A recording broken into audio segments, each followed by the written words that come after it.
أعوذ بالله من الشيطان الرجيم. بسم الله الرحمن الرحيم. الحمد لله رب العالمين الرحمن الرحيم مالك يوم الدين إياك نعبد وإياك نستعين اهدنا الصراط المستقيم صراط الذين أنعمت عليهم غير المغضوب عليهم ولا الضالين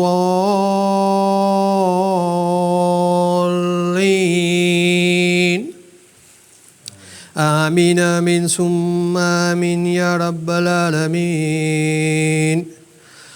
أعوذ بالله من الشيطان الرجيم. بسم الله الرحمن الرحيم.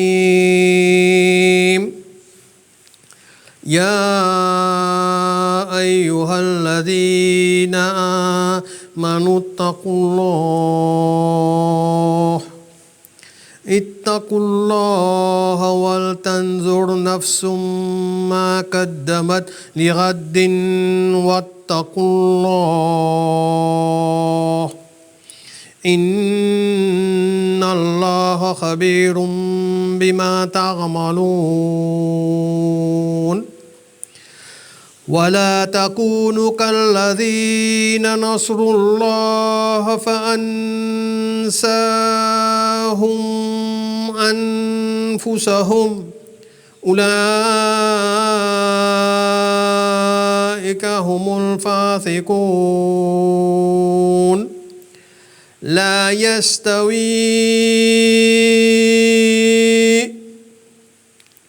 لا يستوي أصحاب النار وأصحاب الجنة. أصحاب الجنة هم الفائزون. لو أنزلنا هذا القرآن على جبل لرأيته خاشعا متصدعا من خشية الله. وتلك الأمثال نضربها للناس لعلهم يتفكرون. هو الله الذي لا إله إلا هو عالم الغيب والشهادة هو الرحمن الرحيم. هو الله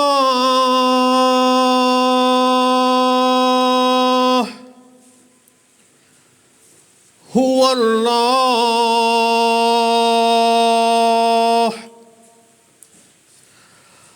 هو الله الذي لا إله إلا هو الملك القدوس السلام المؤمن المهيمن العزيز الجبار المتكبر. سبحان الله سبحان الله عما يشركون.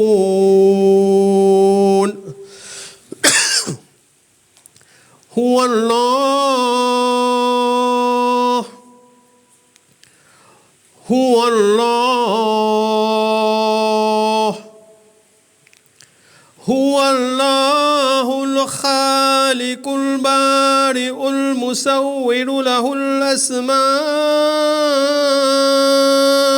الحسنى يسبح له ما في السماوات والأرض وهو العزيز الحكيم صدق الله العلي العظيم إن الله وملائكته يصلون على النبي يا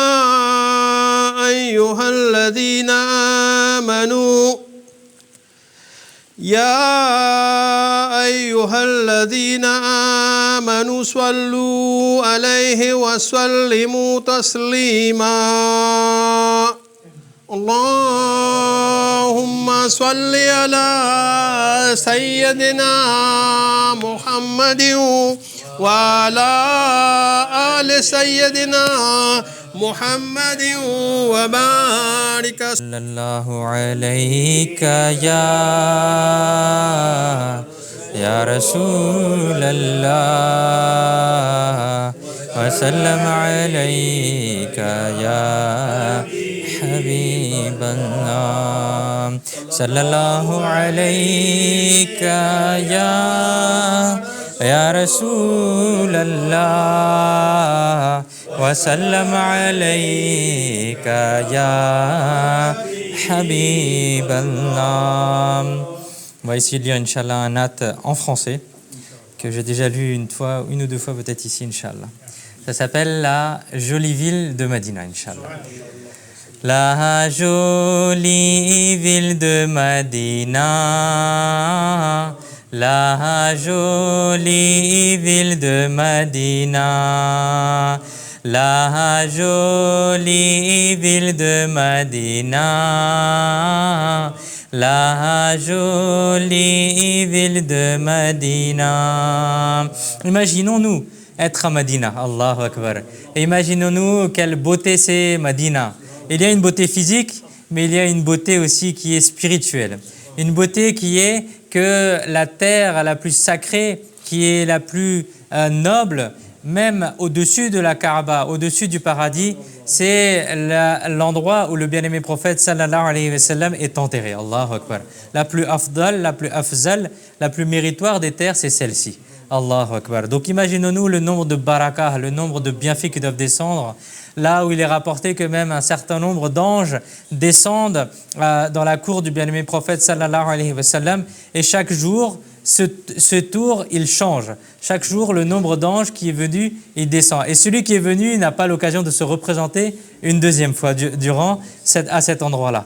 Donc, essayons d'imaginer les barakas, le nombre de bienfaits qui descend dans cette ville, et en particulier au Rawza Mubarak, là où le bien-aimé prophète sallallahu alayhi wa sallam est enterré. Donc, récitons ensemble. La jolie ville de Madina, la jolie ville de Madina, la jolie ville de Madina, la jolie ville de Madina.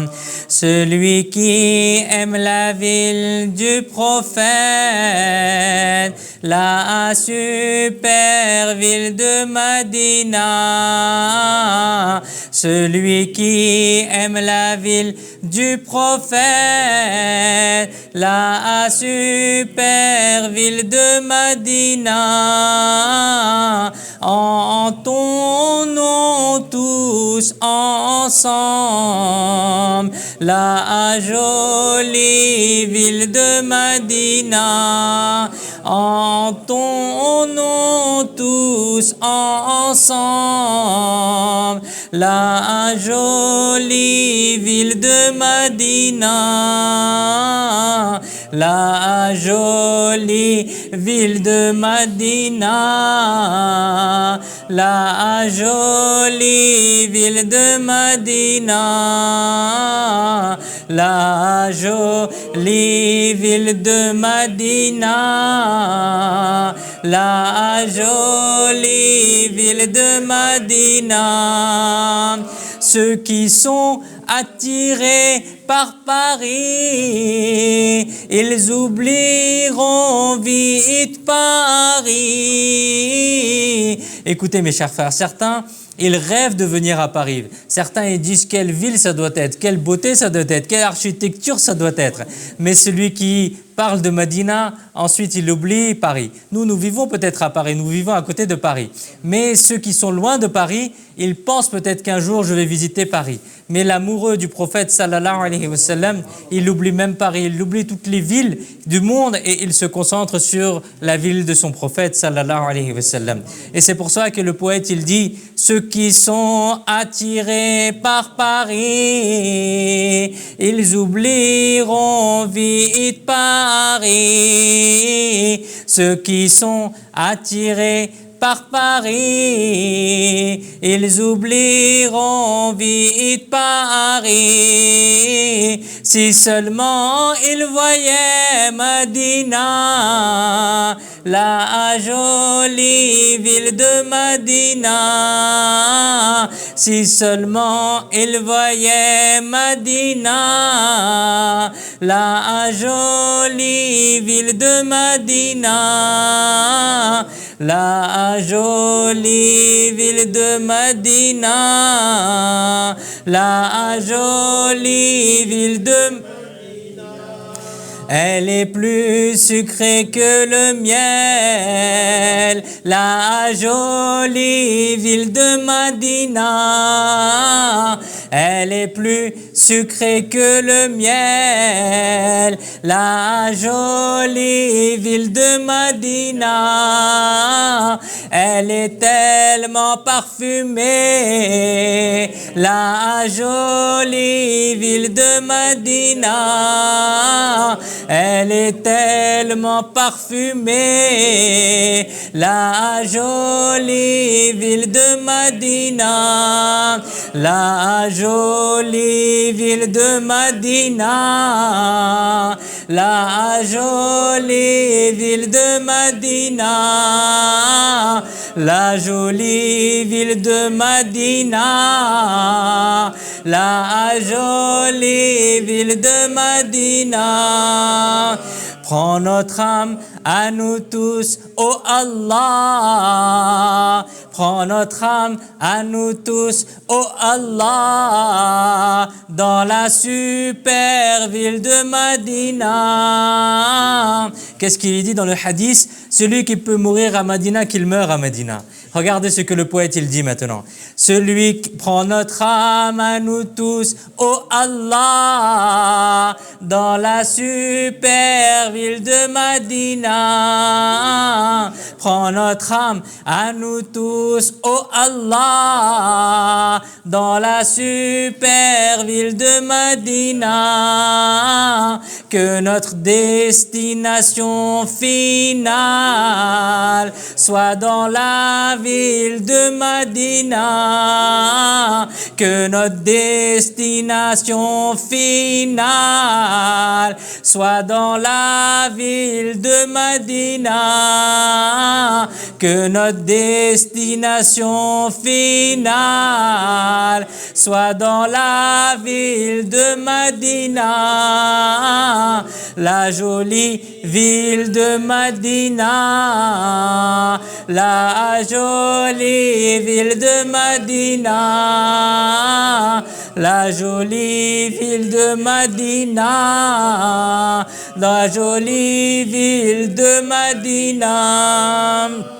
Ensuite, le poète, il raconte son envie. Quelle est son envie? Dans le destin de Attar, écrit donc la ville de Médina. C'est qui Attar? C'est Amir Ahl Sunnat Maulana Muhammad Ilyas Attar Qadiri Rizvi Damat Barakatuhumul Aliya, le fondateur de Da'wat islamique. Il a écrit quoi? Il dit que, c'est-à-dire dans le destin de Attar, c'est-à-dire ce que l'on aille et que l'on vienne à chaque fois à Médina, que l'on visite chaque fois Médina, que l'on pense à Médina, que notre destin il soit écrit Médina, d'une façon ou quelconque qu'il soit écrit Médina. Et le poète il dit quoi? Il dit dans le destin de Attar, écris donc la ville de Madina. Dans le destin de Attar, écris donc la ville de Madina. La jolie ville de Madina. La jolie ville de Madina.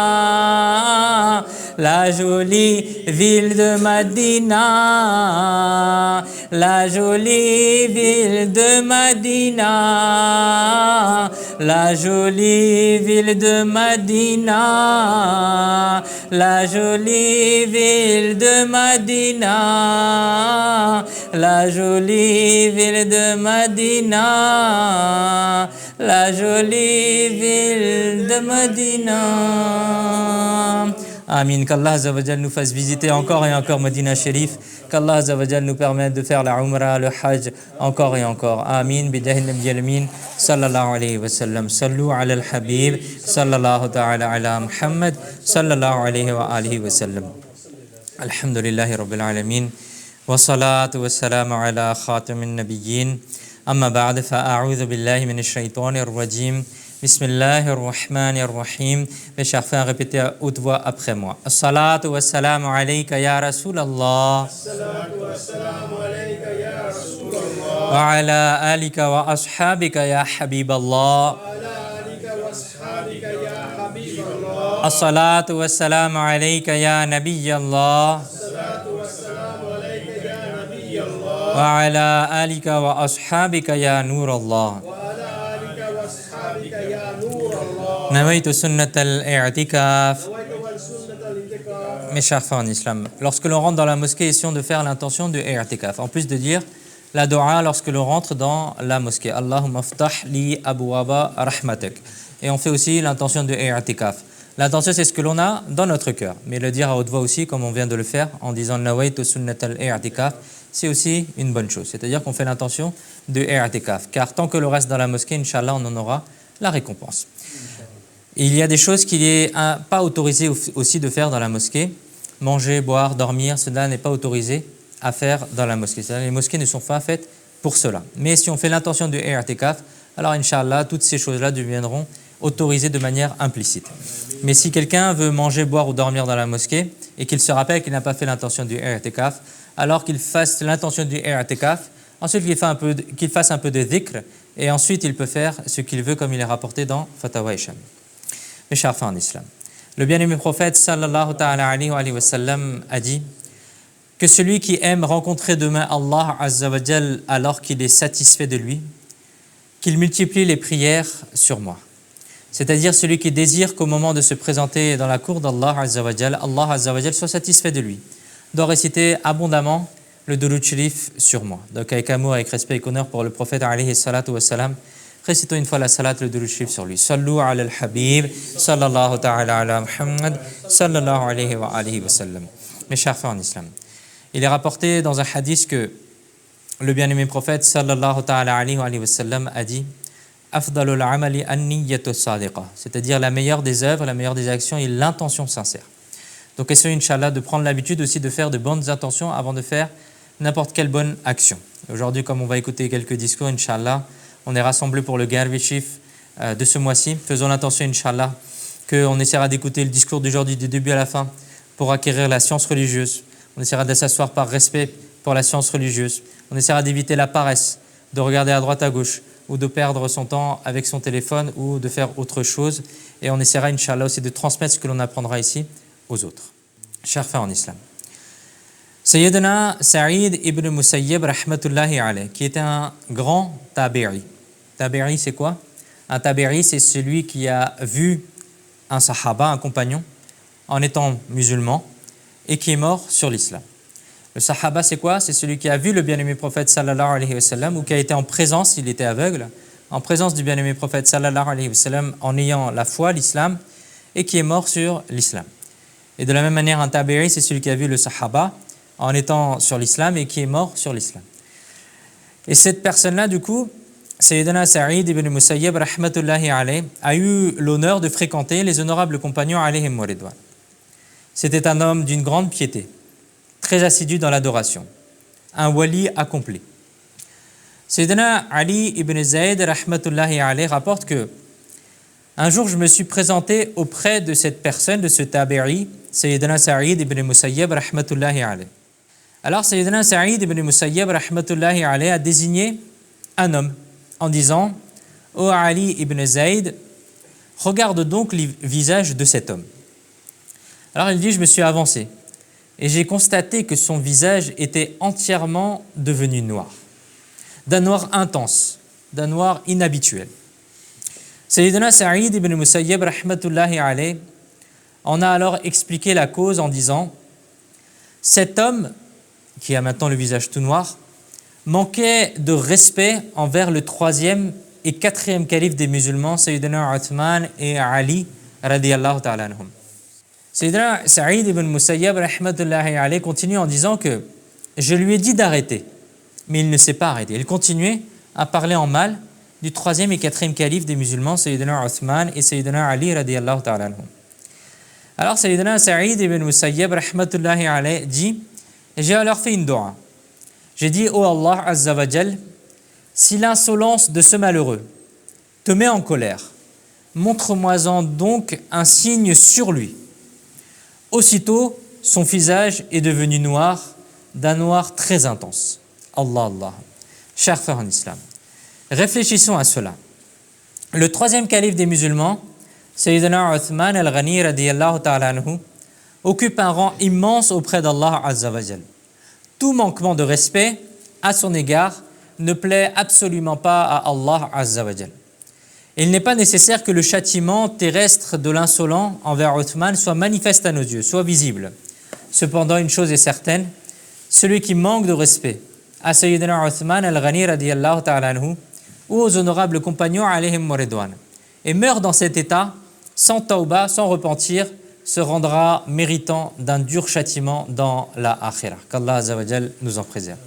Sayyidina Hassan rahmatullahi alayhi rapporte que le bien-aimé prophète sallallahu alayhi wa sallam a dit « Quiconque quitte ce monde dans l'état de celui qui dit du mal des pieux prédécesseurs, comme par exemple les honorables compagnons ou les tabi'i, Allah fera abattre sur lui une bête qui lui arrachera la chair et il en ressortira la souffrance jusqu'au jour du jugement. » Allahu Akbar. Al-Aman wal-Habib. Qu'Allah Azza wa Jal nous en protège. Chers frères en islam, dénigrer les honorables compagnons constitue un péché très grave, au point qu'Allah Azza wa Jal, à cause de ce péché, pourrait vouer quelqu'un au châtiment jusqu'au jour du jugement. Retenez bien que dire du mal des honorables compagnons alayhim wa ridwan est un péché extrêmement grave. Une faute qui fait de la tombe une fosse parmi les fosses de l'enfer et qui mène à l'enfer. Ce sont ces personnes bénies au sujet duquel notre bien-aimé prophète sallallahu alayhi wa sallam a dit « Ashabi kan najumi fa bi ayyihim muqtadaytum ihtadaytum » Mes compagnons sont comme des étoiles. Mes compagnons sont comme les étoiles. Celui d'entre eux que vous suivrez vous guidera vers la bonne voie. Qu'Allah Azza wa Jal nous accorde un respect envers les honorables compagnons. Amin bijahi khatam an-nabiyyin sallallahu alayhi wa sallam. Sallu ala al-habib sallallahu ta'ala ala Muhammad sallallahu alayhi wa alihi wa sallam. Chers frères en islam, comme on l'a écouté hier, alhamdulillah, pour ceux qui étaient présents, et on continue sur ce thème-là, sur cette personnalité-là par contre, mais avec une autre facette, celle de Sayyidina Uthman al-Ghani radiyallahu ta'ala anhu. Sayyidina Uthman al-Ghani radiyallahu ta'ala anhu est le petit-fils de Sayyida Hakim radiyallahu ta'ala anha, tante paternelle du bien-aimé prophète sallallahu alayhi wa sallam. Autrement dit, on peut dire que d'une certaine manière, Sayyidina Uthman al-Ghani radiyallahu ta'ala anhu était comme un neveu pour le bien-aimé prophète sallallahu alayhi wa sallam. Sayyidina Uthman al-Ghani radiyallahu ta'ala anhu fait partie des tout premiers à avoir embrassé l'islam. On rapporte que vous êtes le 4e ou le 5e des personnes à avoir embrassé l'islam. Sayyidina Uthman al-Ghani radiyallahu ta'ala anhu fait aussi partie des Ashra Mubashara, c'est-à-dire des 10 personnes, des 10 compagnons qui ont été promis au paradis de la langue bénie du bien-aimé prophète sallallahu alayhi wa sallam de leur vivant. Notre bien-aimé prophète sallallahu alayhi wa sallam aimait tellement Sayyidina Uthman al-Ghani radiyallahu ta'ala anhu que vous lui avez donné successivement l'une après l'autre en mariage vos 2 filles. Et c'est pour ça que l'on vous surnomme aussi, que vous avez reçu le titre de Dhul Nurayn, celui qui possède les 2 nours. Après le martyre du 2e calife, Sayyidina Omar radiyallahu ta'ala anhu, Sayyidina Uthman al-Ghani radiyallahu ta'ala anhu a été désigné par l'avis majoritaire des musulmans comme calife. Vous êtes ainsi resté pendant 12 ans calife. Puis après un siège très dur de 40 jours, le 18 Dhul-Hijjah de l'an 35 de la Hijra, vous avez été martyrisé dans un état d'extrême oppression, avec des dhulms qui étaient indescriptibles. Chers frères en islam, le compagnon du prophète, Sayyidina Uthman al-Ghani radiyallahu ta'ala anhu, a un très grand rang. Parmi vos hautes distinctions, il y a une particulièrement remarquable. Le bien-aimé prophète sallallahu alayhi wa sallam a dit à votre propos que Sayyidina Uthman al-Ghani radiyallahu ta'ala anhu possédait un caractère sublime, semblable au vôtre, c'est-à-dire semblable à celui du bien-aimé prophète sallallahu alayhi wa sallam. En effet, il est rapporté dans un hadith que une fois, le bien-aimé prophète sallallahu alayhi wa sallam a dit à sa fille Sayyida Ruqayya radiyallahu ta'ala anha, qui était donc l'épouse bénie de Sayyidina Uthman al-Ghani radiyallahu ta'ala anhu, ma fille, comment as-tu trouvé Abu Abdullah, c'est-à-dire Sayyidina Uthman al-Ghani radiyallahu ta'ala anhu. Alors la fille bénie du bien-aimé prophète sallallahu alayhi wa sallam a répondu, c'est le meilleur des hommes. Allahu Akbar. Alors le bien-aimé prophète sallallahu alayhi wa sallam a dit, ma fille honore Uthman, ma fille honore Uthman, respecte Uthman. Certes, il est parmi mes compagnons celui qui me ressemble le plus par le caractère. Allahu Akbar. La première des leçons que l'on peut tirer de cela, c'est le devoir de l'épouse envers l'époux. Regardons d'abord ceci. Le bien-aimé prophète sallallahu alayhi wa sallam a dit d'honorer son époux, d'honorer Sayyidina Uthman al-Ghani radiyallahu ta'ala anhu. Cela montre que ceux qui ont des filles ou dont les filles, par la grâce d'Allah, vivent dans leur propre foyer, doivent leur apprendre à honorer leur mari. On parle d'un aspect, bien sûr, il y a aussi l'autre aspect que le mari aussi doit honorer sa femme et respecter sa femme. Mais dans ce cadre-là, on parle ici uniquement d'un sujet qui est le respect de la femme envers son époux. Et l'islam a établi ce droit-là. Le bien-aimé prophète sallallahu alayhi wa sallam a donné beaucoup de droits au mari. Mais aujourd'hui, malheureusement, parfois les divorces se succèdent. Les divorces se multiplient dans la société. Et notre société, nos habitudes, elles changent et elles adoptent parfois des cultures ou des coutumes qui sont différentes de l'islam. Et les femmes sont parfois amenées à rentrer dans ce cadre-là. Et lorsqu'une fille, elle revient parfois chez ses parents, elle se met à dire du mal de sa belle famille, de son mari, etc. Et à médire contre eux. Mais personne ne va la reprendre. Si la belle famille a un pouvoir quelconque sur le mari, elle peut essayer d'arranger les choses. Mais si elle ne peut rien faire ou si elle ne peut pas faire quelque chose, alors elle doit dire plutôt à sa fille de patienter et de respecter son mari, d'essayer d'être le meilleur, d'avoir le meilleur comportement envers son mari. Car parfois, lorsque la situation elle s'envenime, la famille ne va pas chercher l'apaisement ou les parents de la fille ne vont pas chercher l'apaisement et ils vont essayer d'engranger encore plus de problèmes et envenimer la situation. Et ensuite, parfois, des familles entières sont détruites et l'avenir des enfants aussi est compromis.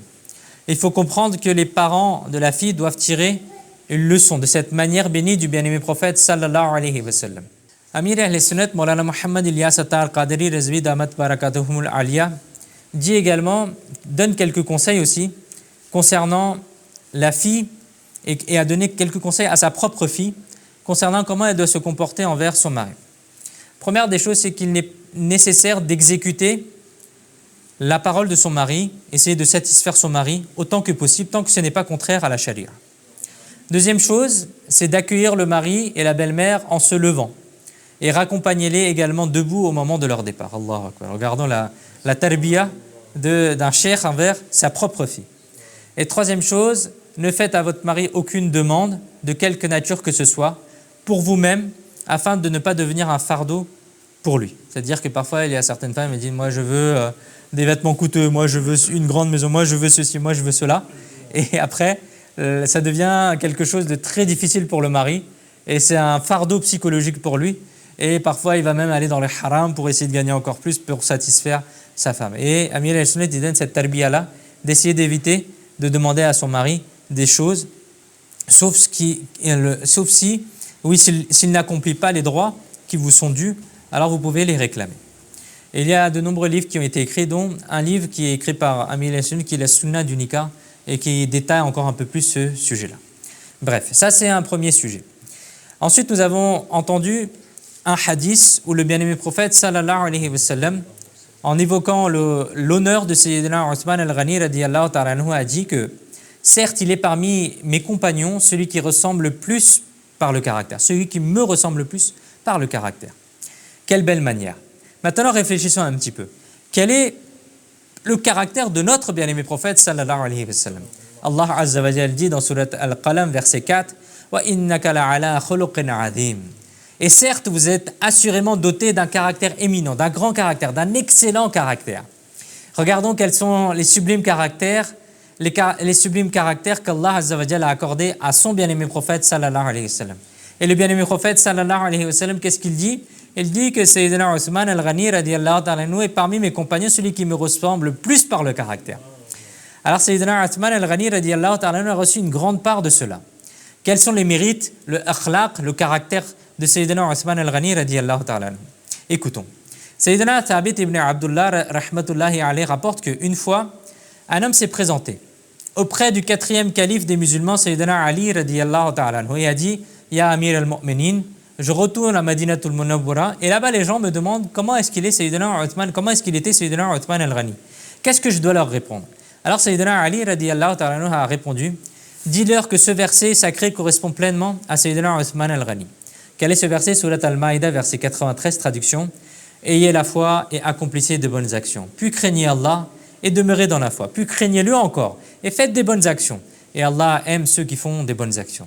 C'est-à-dire, ô toi qui poses la question, lorsque tu arriveras à Madinatul Munawwara, informe ses habitants que Uthman est cette noble et éminente personnalité qui a embrassé la foi, qui a accompli des bonnes actions, qui a adopté la taqwa, qui est toujours resté dans la crainte d'Allah. Vous êtes de ceux qui font le bien et qu'Allah aime.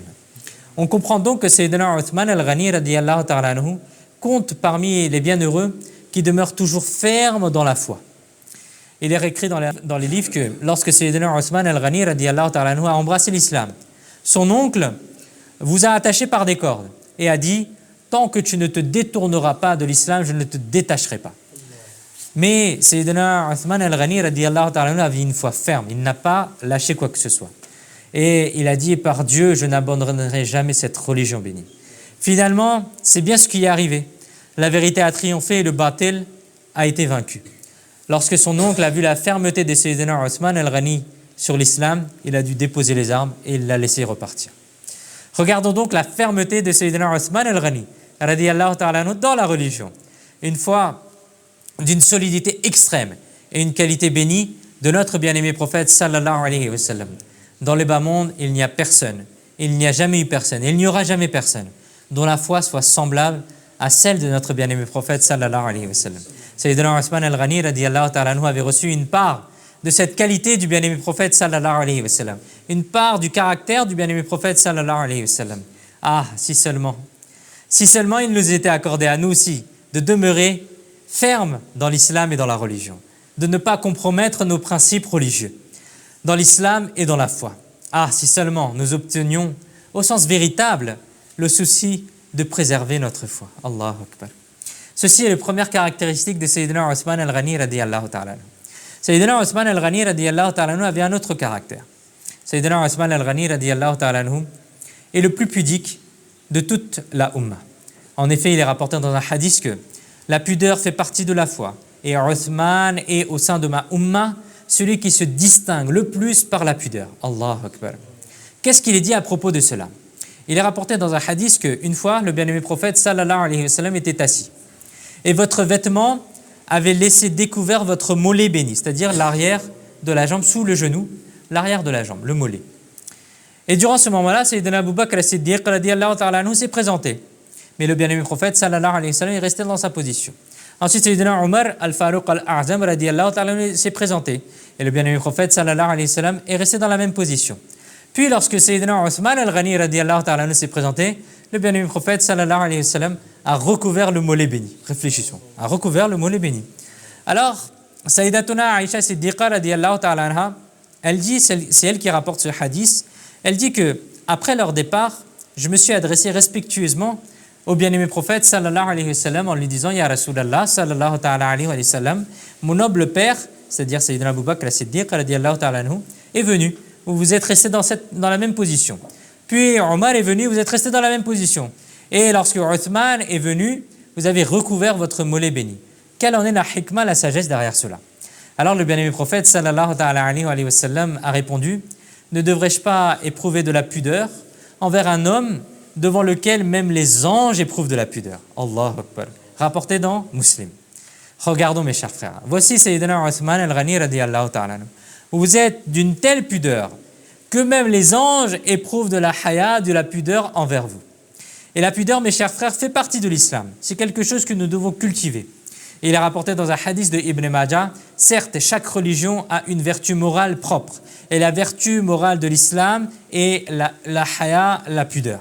C'est-à-dire que chaque ummah possède un trait de caractère distinctif. Peut-être certains ils vont être plus proches dans la ibada, peut-être il y en a ils vont faire beaucoup de sujoud, peut-être certains ils vont faire d'autres actions, etc. Le caractéristique de notre ummah, c'est quoi? C'est la haya, la pudeur. Allahu Akbar. Le trait distinctif de l'islam, c'est quoi? C'est la pudeur.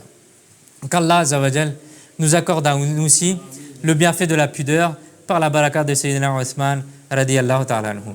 Amin. Chers frères en islam. Sayyidina Abu Huraira radiyallahu ta'ala anhu rapporte qu'une fois, Sayyidina Uthman radiyallahu ta'ala anhu est tombé malade. Alors le bien-aimé prophète sallallahu ta'ala alayhi wa sallam est venu pour lui rendre visite. Mais Sayyidina Uthman al-Ghani radiyallahu ta'ala anhu est resté allongé, le visage tourné vers le sol.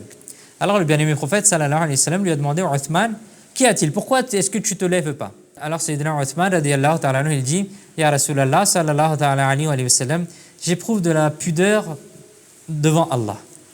Alors le bien-aimé prophète sallallahu alayhi wa sallam a dit, pourquoi est-ce que tu éprouves de cette pudeur? Alors Sayyidina Uthman radiyallahu ta'ala anhu a dit, Ya Rasulallah sallallahu alayhi wa sallam, je crains que mon Seigneur ne soit mécontent contre moi. Allahu Akbar. Et c'est pour ça que je suis malade peut-être. C'est-à-dire voilà la pudeur que Sayyidina Uthman radiyallahu ta'ala anhu il éprouvait. Même lorsqu'il était malade, il gardait la tête vers le sol pour se dire peut-être c'est à cause de ça que je suis éprouvé, peut-être que j'ai commis une faute. Sayyidina Uthman al-Ghani radiyallahu ta'ala n'avait commis heureusement alhamdulillah aucune faute, aucun péché. Et rien de ce qui entraîne le mécontentement d'Allah. Mais celui qui aime sincèrement demeure sans cesse préoccupé par une pensée, est-ce que mon bien-aimé, est-ce que mon Allah, est-ce que mon Créateur est satisfait de moi ou il est en colère contre moi? Sayyidina Uthman radiyallahu ta'ala était habité par cette même crainte. Vous étiez allongé, le visage tourné vers le sol, sans relever la tête, comme si vous manifestiez à votre manière un repentir, un regret, que peut-être mon Seigneur est mécontent de moi. Et lorsque le bien-aimé prophète sallallahu alayhi wa sallam a entendu cela, vous avez dit que Uthman, voici Jibril qui m'annonce que tu es le Nour, la lumière des habitants du ciel, la lampe des habitants de la terre et ceux du paradis. Ah, mes chers frères, si nous aussi nous étions préoccupés par autre chose que la dunya, autre chose que notre commerce, autre chose que manger, boire et dormir, autre chose que notre habillement, est-ce que nous ne devrions pas nous demander si nous allons entrer au paradis ou pas? Est-ce que nous ne devrions pas nous demander comment est-ce que va être ma première nuit dans la tombe? Est-ce que nous ne devrions pas nous demander comment est-ce que je vais faire pour me sauver de l'enfer? Est-ce que nous ne devons pas nous réfléchir à comment est-ce que je vais sauver ma foi? Ah, si seulement par la baraka de Sayyidina Uthman al-Ghani radiyallahu ta'ala anhu, l'amour d'Allah nous était aussi accordé.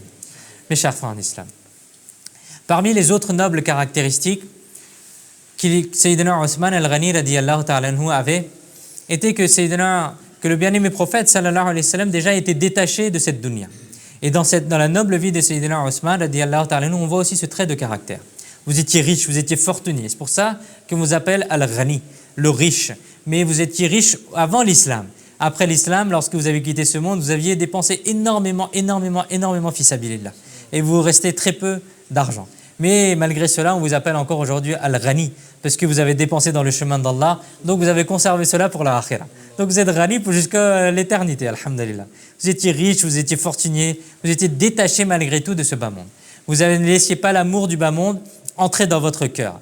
Et bien que vous soyez riche, vous ne meniez pas une vie de luxe. Il écrit dans les livres que Sayyidina Uthman al-Ghani, lorsque vous étiez calife, vous faisiez servir aux gens des plats qui étaient très bien garnis, qui étaient très bons. Mais lorsque vous rentriez chez vous, vous mangez du pain simple avec du vinaigre et avec des olives. Allahu Akbar. Qu'un homme soit riche, qu'il y ait un grand commerce, qu'il dispose de revenus, c'est une chose.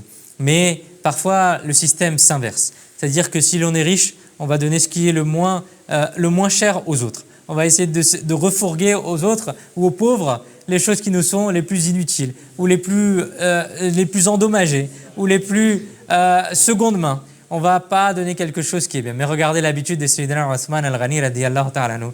Il faisait l'inverse. Il donnait le meilleur plat aux autres et à la maison, lorsqu'il rentrait, du pain avec du vinaigre et de l'olive. Allahu Akbar.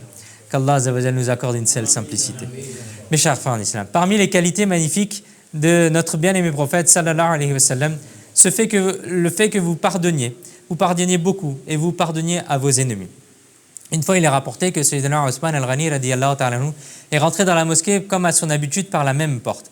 Et il a senti qu'il y avait quelqu'un derrière lui. Alors il a demandé aux autres compagnons qui étaient là, allez voir qui est-ce qui est derrière moi. Alors lorsqu'ils se sont approchés, ils ont vu qu'il y avait un homme avec une épée à la main. Alors ils l'ont amené auprès de Sayyidina Othman al-Ghani radiyallahu ta'ala anhu. Alors Sayyidina Othman al-Ghani radiyallahu ta'ala anhu l'a questionné. Pourquoi est-ce que tu es venu avec une épée à la main? Alors il a avoué, il a dit, je suis venu pour vous tuer. Alors Sayyidina Othman al-Ghani radiyallahu ta'ala anhu a demandé la cause. Alors la personne a répondu, vous avez nommé tel gouverneur au Yémen et lui il m'a causé du tort. Et comme c'est vous qui l'avez nommé, je vous en veux et je veux vous tuer. Mais Sayyidina Othman al-Ghani radiyallahu ta'ala anhu a dit, est-ce que vous êtes déjà venu me questionner sur cela? Est-ce que vous m'avez déjà déposé une plainte? Est-ce que vous êtes déjà venu discuter de cela avec moi? Mais la personne n'avait rien fait. Alors les autres personnes qui étaient présentes, Sayyidina Othman al-Ghani radiyallahu ta'ala anhu leur dit, qu'est-ce que je fais de lui? Alors ils se sont tous mis d'accord, ils ont dit, dans ce cas-là, il faut le tuer. Allah Azza wa Jal, il vous a donné le pouvoir, il voulait vous tuer, maintenant c'est à votre tour, vous pouvez le tuer. Mais Sayyidina Othman al-Ghani radiyallahu ta'ala anhu avait les caractères du bien-aimé prophète sallallahu alayhi wa sallam, rahma, la miséricorde. Et Sayyidina Othman al-Ghani radiyallahu ta'ala anhu l'a pardonné et l'a laissé partir. Voilà mes chers frères, la noble caractéristique, le noble caractère de Sayyidina Othman al-Ghani radiyallahu ta'ala anhu. Il est rapporté dans le Musnad de l'imam Ahmad également que Sayyidina Othman al-Ghani radiyallahu ta'ala anhu a une fois acheté un terrain à un homme. La transaction a été conclue, mais l'homme n'est pas venu chercher son argent. Alors Sayyidina Othman al-Ghani radiyallahu ta'ala anhu l'a recherché, il est allé derrière lui et lui a demandé, pourquoi ne te prends-tu pas ton argent? Et il a répondu, mon cher, j'ai été perdant dans cette affaire. Et les gens me font des reproches, que tu as vendu peut-être ton terrain pas assez cher et tu n'aurais pas dû conclure cette affaire-là, etc. Alors Sayyidina Othman al-Ghani radiyallahu ta'ala anhu lui a dit, très bien, c'est donc pour cette raison-là que tu ne veux pas me finaliser la transaction. Alors l'autre personne répond oui. Alors Sayyidina Othman al-Ghani radiyallahu ta'ala anhu a dit, tu as le choix entre le terrain et l'argent. Si tu veux, annule la vente, et si tu veux, prends la somme. J'ai entendu le messager d'Allah sallallahu ta'ala alayhi wa sallam a dit, Allah Azza wa Jal fait entrer au paradis celui qui se montre accommodant dans l'achat comme dans la vente. Allahu Akbar. Mes chers frères en islam, il apparaît que celui qui est entêté dans l'achat et la vente, ou qui n'est pas entêté dans l'achat et dans la vente, qui se montre conciliant dans les transactions, mérite le paradis. Sayyidina Othman al-Ghani radiyallahu ta'ala anhu agissait avec facilité dans ses achats et dans ses ventes. Nous aussi, mes chers frères, nous devrions adopter cette qualité-là de souplesse dans les transactions. Ne pas être rigide avec les gens. Si on achète ou si on vend, essayez de faciliter aux gens. Mais parfois, les gens s'obstinent et vont au-delà de ce qui est le raisonnable. Et se braquent pour essayer d'acheter ou pour vendre. Non, tu m'avais conclu, non, tu m'avais dit ceci ou tu m'avais dit cela.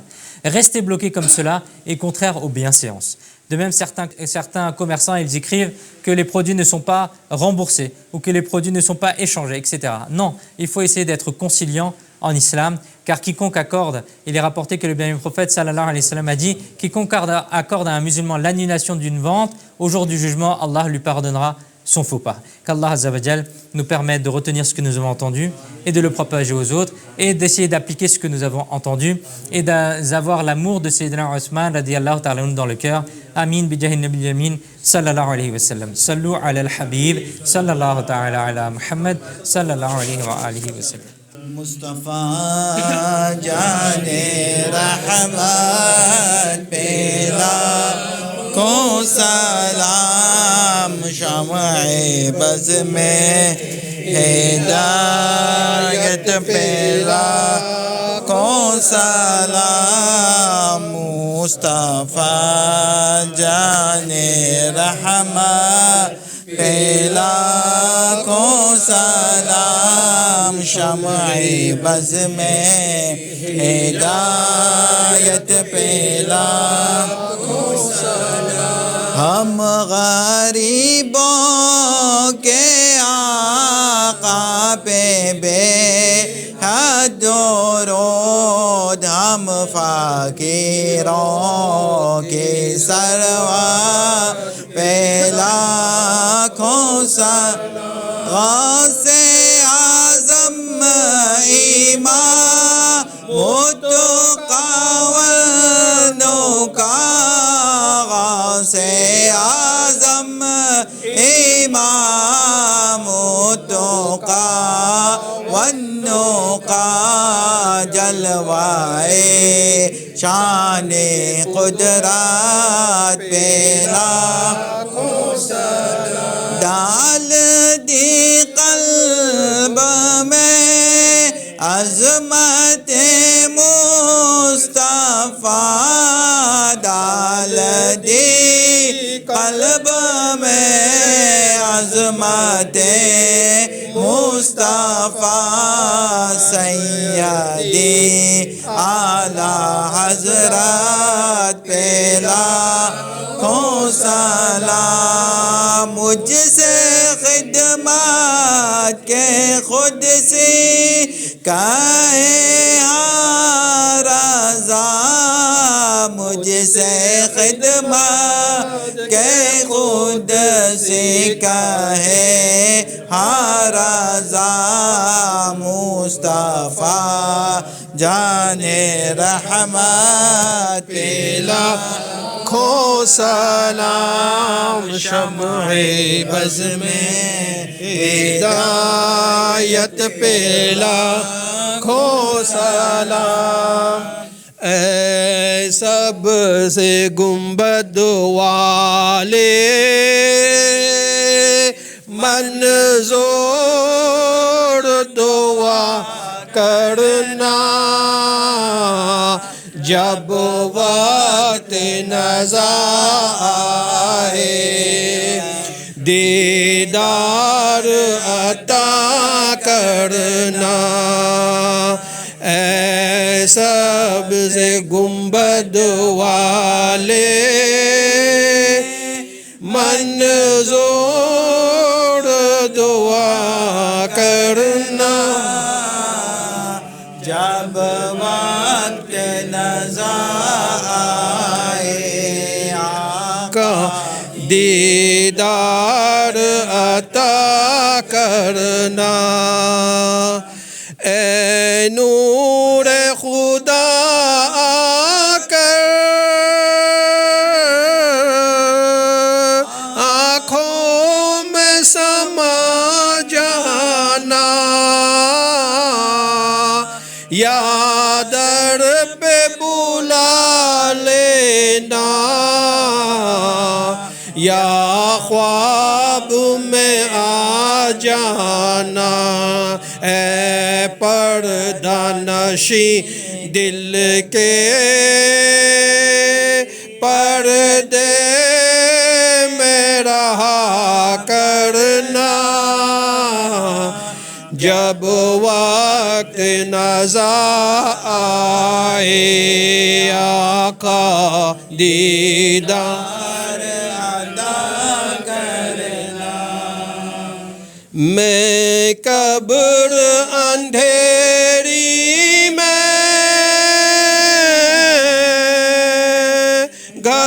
گھبراؤں گا جب تنہا امداد میری کرنے آ جانا رسول اللہ امداد میری کرنے آ جانا رسول اللہ روشن میرے تربت کو للہ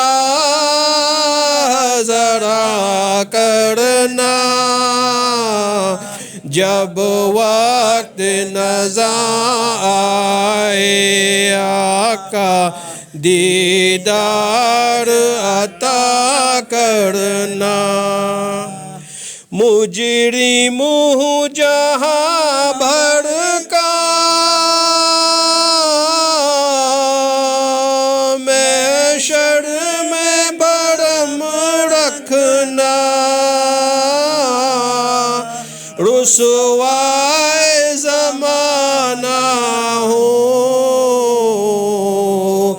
دامن میں چھپا لینا رسوائے زمانہ ہوں کملک سے بچا لینا روشن میرے تربت کو للہ ذرا کرنا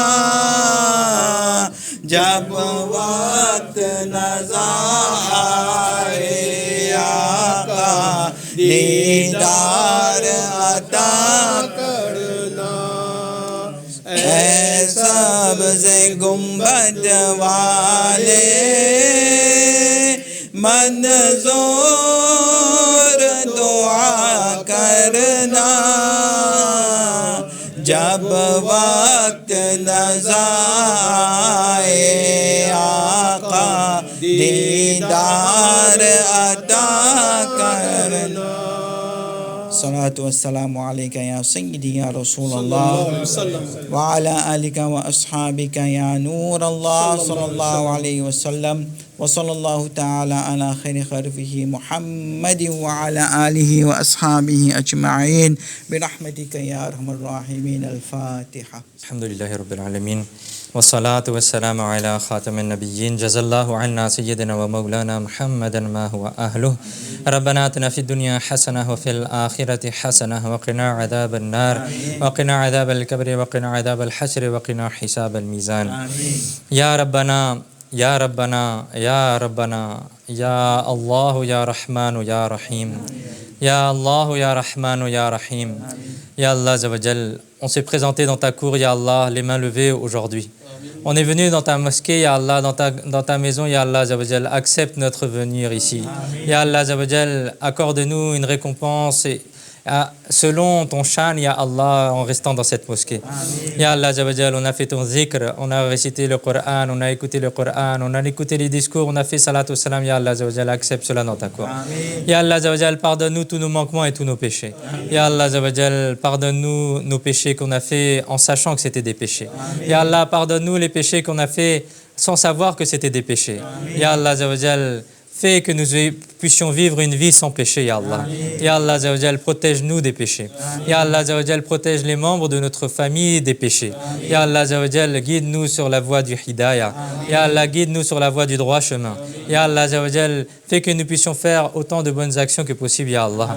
Ya Allah Azza wa Jal, accorde-nous le qurb de Sayyidina Uthman al-Ghani radiyallahu ta'ala anhu. Ya Allah Azza wa Jal, on a écouté, Ya Allah, combien Sayyidina Uthman al-Ghani radiyallahu ta'ala anhu avait un caractère semblable au bien-aimé prophète sallallahu alayhi wa sallam. Ya Allah Azza wa Jal, accorde-nous une goutte de ce caractère-là, nous aussi, Ya Allah. Ya Allah Azza wa Jal, accorde-nous un bon comportement avec les autres. Ya Allah, accorde-nous une bonne manière de commercer avec les autres, Ya Allah. Ya Allah Azza wa Jal, permets-nous d'être de bons musulmans, Ya Allah. Ya Allah Azza wa Jal, accorde-nous la paix, la tranquillité, la sakina dans nos foyers. Ya Allah Azza wa Jal, accorde-nous l'amour et le respect dans nos foyers. Ya Allah Azza wa Jal, accorde l'amour et le respect dans cette mosquée-là aussi, Ya Allah. Ya Allah Azza wa Jal, accorde-nous la fraternité dans cette mosquée-là aussi. Ya Allah Azza wa Jal, permets-nous de nous entraider dans cette mosquée-là aussi, Ya Allah. Ya Allah Azza wa Jal, ceux qui aident dans cette mosquée, ceux d'une quelconque manière, Ya Allah Azza wa Jal, accorde-leur une récompense dans le Jannat al-Firdaus, Ya Allah. Ya Allah Azza wa Jal, ceux qui remplissent la mosquée, remplissent leur maison de baraka, Ya Allah. Remplis leur maison de nour, Ya Allah. Remplis leur maison de facilité, Ya Allah. Remplis leur maison de rahma, Ya Allah. Ya Allah Azawajal, permets-nous de commémorer le Garveship chaque mois dans cette mosquée, Ya Allah. Ya Allah Azawajal, permets-nous d'envoyer la récompense, Ya Allah, de toutes ces bonnes actions au bien-aimé prophète sallallahu alayhi wa sallam. Par la baraka du bien-aimé prophète sallallahu alayhi wa sallam, on présente la récompense de toutes ces bonnes actions à tous les compagnons, à tous les prophètes alayhi wa sallam, à tous les compagnons alayhi wa ridwan, en particulier à Sayyidina Uthman al-Ghani radiyallahu ta'ala anhu. Ya Allah Azawajal, on présente la récompense de ces actions à tous les musulmans indiens ou inds qui ont quitté ce monde, qui sont dans ce monde ou qui viendront dans ce monde. Ya Allah Azawajal, accepte cela.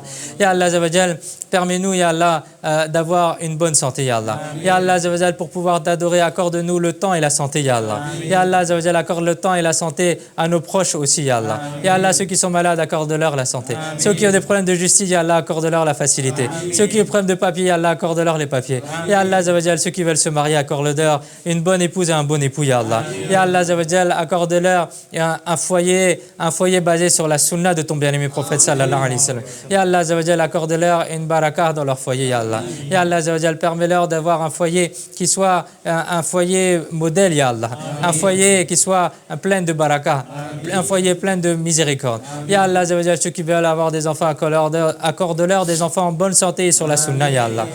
ببركة إن الله وملائكته يصلون على النبي يا أيها الذين آمنوا صلوا عليه وسلموا تسليما اللهم صل على سيدنا محمد وعلى آل سيدنا محمد وبارك وسلم صلاة وسلاما عليك يا سيدي يا رسول الله سبحان ربك رب العزة عما يصفون وسلام على المرسلين والحمد لله رب العالمين. Ya Allah Azawajal, lorsque vient notre dernier souffle, que nous soyons à Madinatul Munawwara et que nous ayons sur nos paroles, sur nos lèvres la parole suivante: La ilaha illallah Muhammadur Rasulullah sallallahu alayhi wa sallam. Amin bijahi nabiy al-min sallallahu alayhi wa sallam. Amin bi rahmatika ya arhamar rahimin.